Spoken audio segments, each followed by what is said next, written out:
Friends नमस्कार आपण मानक मोर चैनल इंडियन फ्लेवर को बहुत बहुत स्वागत जनाऊँगी। आज मुझे ओडिशा फेमस अति सुआदिया और पारंपरिक मिठा छेनापोडर रेसिपी जहाँ को पुरी जगन्नाथ मंदिर रे 56 भोगरे मध्य चढ़ा जाए। अति कौलिया और सुआदिया प्रस्तुत हेबो एही मिठा रेसिपी पाई भिडियोटी को निश्चित देखंतु। जदि भल लगे गोटे लाइक करिदेबे, नुआ थिले चैनल टी को सब्सक्राइब करिदेबे। तो चलंतु रेसिपी टी को स्टार्ट करिबा। छेनापोड़ पाई प्रथमे चलंतु छेना प्रस्तुत करिबा। फ्रेंड्स फ्रेश छेना रे ही छेनापोड़ आमर सुंदर प्रस्तुत होता है, तो सब बेले फ्रेश छेना को ही यूज करिवे। एठी मु प्राय 2 लिटर हेबो क्षीर को गरम हेबा को छाड़ी देइछे। किछि समय परे देखंतु क्षीर फुटिबा को स्टार्ट कलानी। एबे सेथिरे अल्प टिके विनेगार को पानी रे मिसाई नेछि, ताकू देई दबा। घरे लेंबू थाए तो लेंबू रस को मध्य देई परिबे। विनेगार को देबा परे भल भावरे बेला साहाଯ୍य रे एही पुरी घांटी नबा, जहा द्वारा क्षीर भल भावरे छिड़ी परिबो। क्षीर को लो हीट रे ही रखी कंटिन्यूअसली एही पुरी चलाउथिबा। किछि समय परे देखंतु पानी और छेना अलगा हेबा को स्टार्ट कलानी।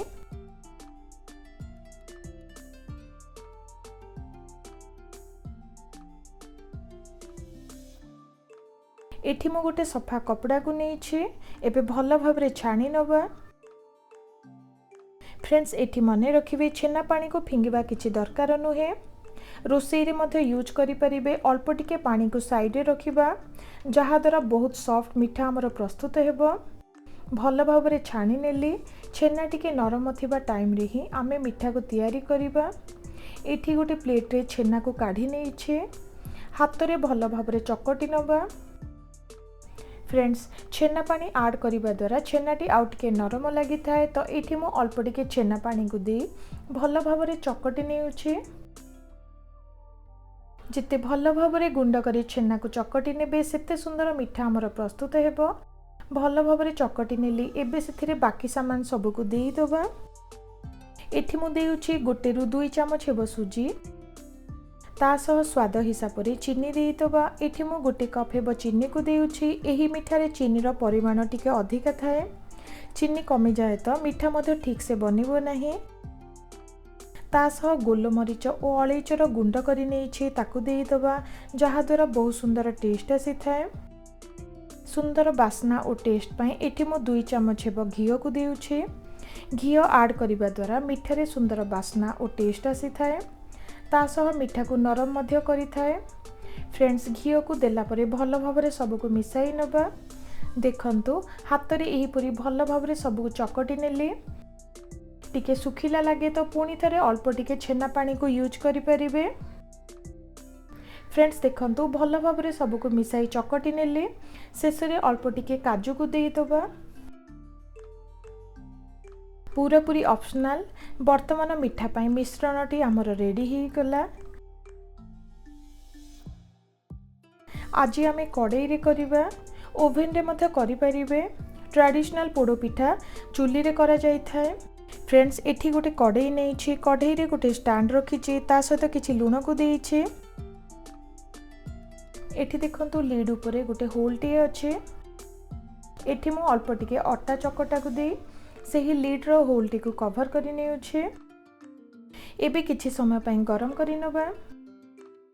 एठी मु मिठा तैयारी करिबा पई गोटे केक टिन को नेछि। एठी आपण माने स्टील रो कंसा जे कोनोसी टिके मोटा थिबा सामान को यूज करि परिबे। प्रथमे टिके घियो को लगाई नेउछि।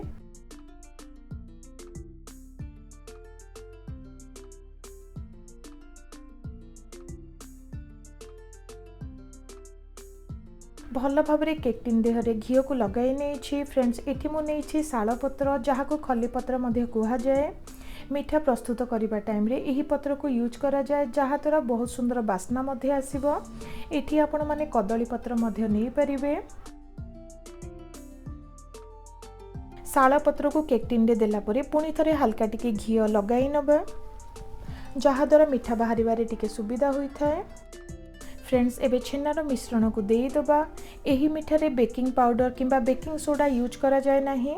एही परि ही मिठाटी तैयारी करा जाए।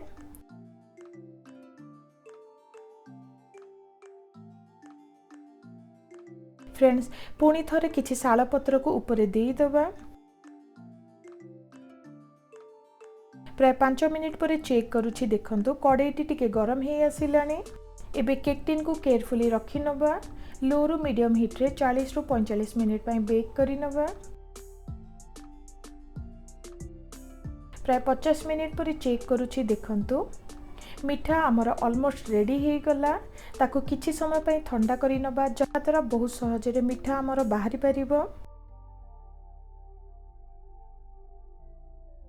देखंतु केक टिन टी ठंडा हे गला एही परी ओलटाई नेउछि।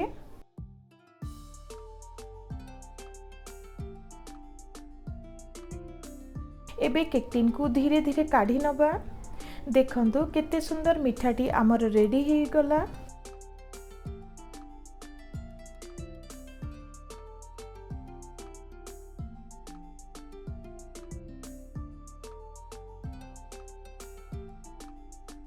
फ्रेंड्स पिलांको ठारू बड़ जाए समस्त को पसंद आसीबो एही मिठा निश्चित ट्राए करिवे। देखंतु काटी देखाउछि केते नरम होईछि। देखिबाकू जेमिति खाइबा पाई मध्य बहुत टेस्टी होईछि। जदि भल लागे गोटे लाइक करि देबे। नुआ थिले चैनल टी को सब्सक्राइब करि देबे। रहुछि नमस्कार।